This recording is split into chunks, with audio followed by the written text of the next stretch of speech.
Assalamualaikum warahmatullahi wabarakatuh. Bertemu kembali di channel Kang Ipul Official. Nah, bagaimana kabar teman-teman semua ya? Mudah-mudahan dalam keadaan sehat walafiat serta dalam keadaan semangat. Ya, terutama bagi teman-teman yang mempersiapkan diri ataupun yang sedang mengikuti ujian CPNS, mudah-mudahan teman-teman diberikan kelulusan melewati ambang batas dan masuk kepada perangkingan SKD, lalu diteruskan kepada SKB, perankingan, dan nantinya mudah-mudahan teman-teman dinyatakan lolos untuk mengisi formasi pada tahun ini. Ya, tidak lupa juga kepada teman-teman P3K guru ya yang masih sampai sekarang sabar menunggu informasi tentang kelulusan yang katanya akan diumumkan pada hari ini dengan berbagai alasan yang memang bisa masuk akal dan bisa kita mengerti. Mudah-mudahan dari bapak-bapak panitia pelaksana, penentu kebijakan, mudah-mudahan tetap diberikan kesehatan, kelancaran dalam bekerja sehingga nantinya hak-hak teman-teman dalam kelulusan nantinya akan betul-betul diberikan kepada teman-teman yang berhak lulus. Ya, amin amin ya rabbal alamin. Nah, teman-teman semuanya, pada kesempatan ini di channel Kang Ipul Official kita akan membahas tentang 6 langkah melakukan sanggahan ya. Pada sebelumnya saya sudah membuatkan video tentang hal-hal penting yang harus teman lakukan sebelum melakukan sanggah. Lalu ini 6 langkah. 6 langkah untuk melakukan sanggahan tentang pengumuman kelulusan P3K guru, P3K non guru ataupun CPNS. Nah, ini adalah hal yang wajib diketahui oleh pelamar dan tentunya bagi teman-teman yang memang sudah tinggal menunggu pengumuman. Mungkin ada beberapa hal yang memang merugikan teman-teman. Mungkin salah satunya adalah tidak dicantumkannya nilai afirmasi. Seandainya ini terjadi kepada teman-teman, tentunya teman-teman akan merasa rugi ya. Nah, jadi bagaimana sikap kita yaitu menyanggahnya. Dan ini adalah 6 langkah melakukan sanggahan pengumuman kelulusan. Akan kita bahas secara detail dan secara rinci di channel Kang Ipul Official.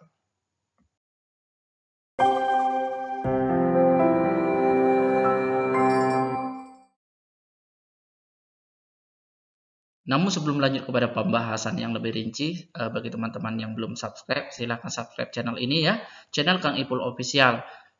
Dengan subscribe, komen, like, dan share, mudah-mudahan channel ini lebih berkembang dan terus memberikan informasi-informasi yang edukatif tentang guru, pembelajaran, dan pendidikan.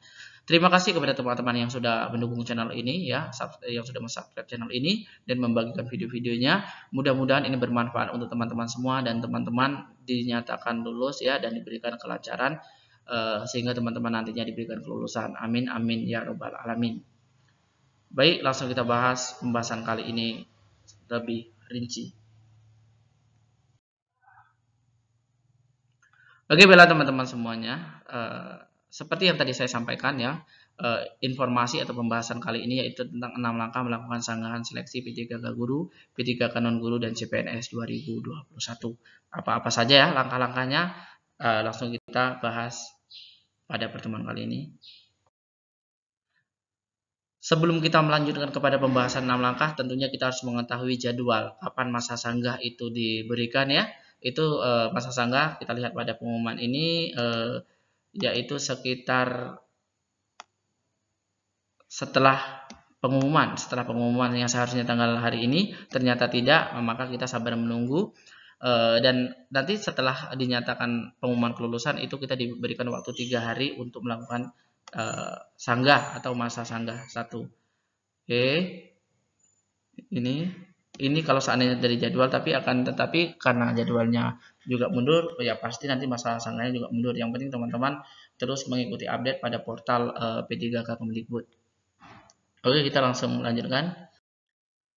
Nah, yang pertama ya, yaitu teman-teman segera melakukan cek kelulusan sesuai dengan jadwal yang memang betul-betul sudah ditentukan ya. Ini pada tahap pertama ini bergeser, ya nanti dalam waktu dekat mudah-mudahan diberikan kabar tentang pengecekan kelulusan.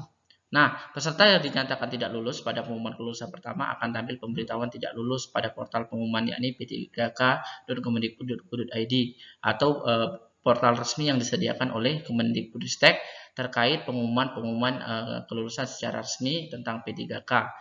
Jadi langsung teman-teman cek apakah lulus ataupun tidak. Seandainya lulus, teman-teman tidak perlu mengajukan sanggah, dan seandainya tidak lulus, apa yang menyebabkan tidak lulus ya? Seandainya penyebabnya itu memang salah dari panitia pelaksana ya, misal contoh tidak di entry-nya ataupun tidak dimasukkannya nilai afirmasi pada akumulasi kompetisi teknis sehingga teman-teman dinyatakan tidak melewati ambang batas.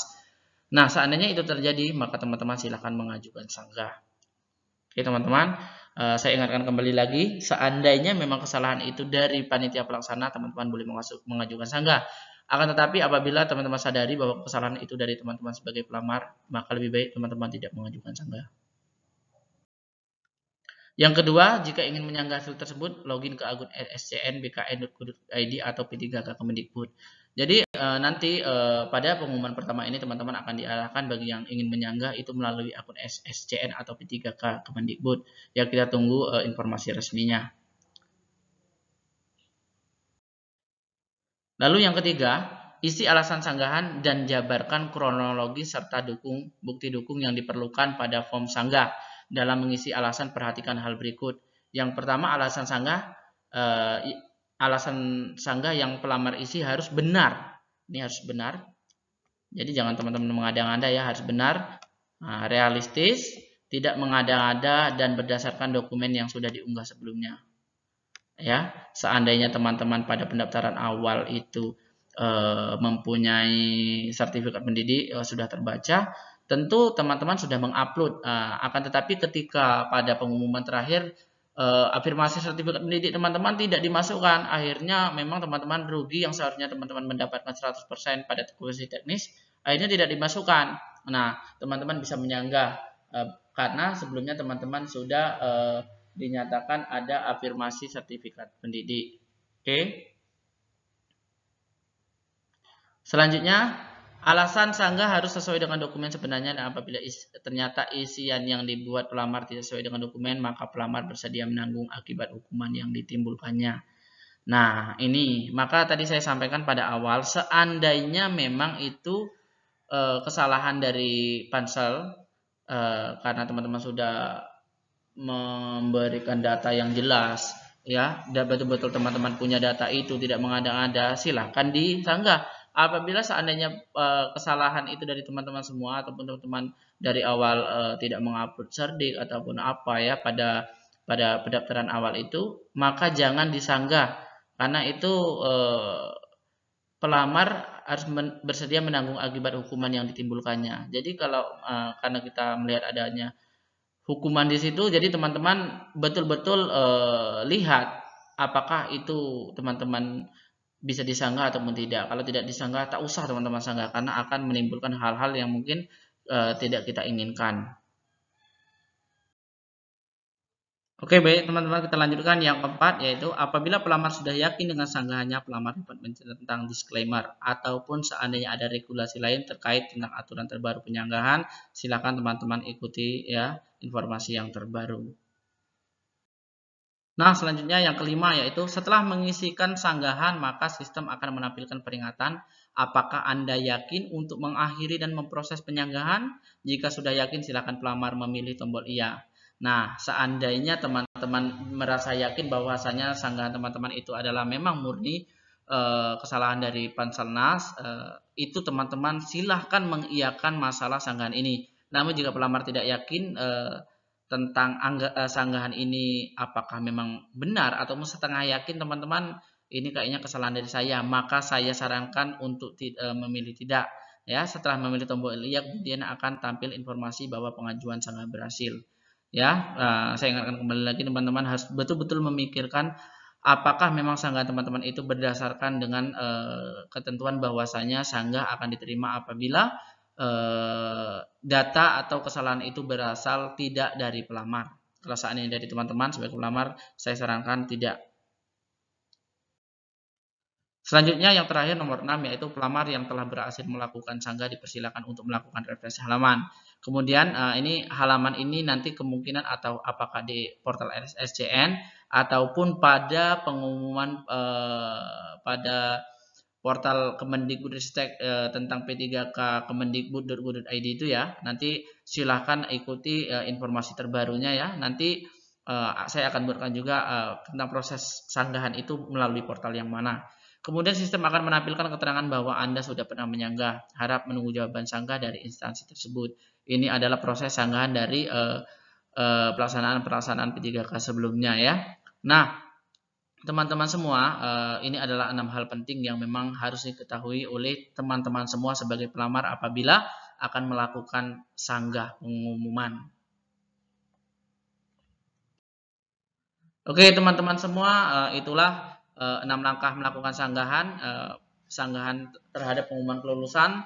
Semoga ini membantu teman-teman semua dengan mempelajari lebih awal, maka ketika teman-teman melakukan sanggahan itu akan memberikan keyakinan kepada teman-teman semua. Terus dukung channel Kang Ipul Official dengan subscribe, komen, like, dan share ya, sehingga channel ini terus lebih berkembang dan memberikan informasi edukatif tentang pendidikan, tentang pembelajaran, dan tentang guru. Saya undur diri, saya Edi dengan assalamualaikum warahmatullahi wabarakatuh. Dah.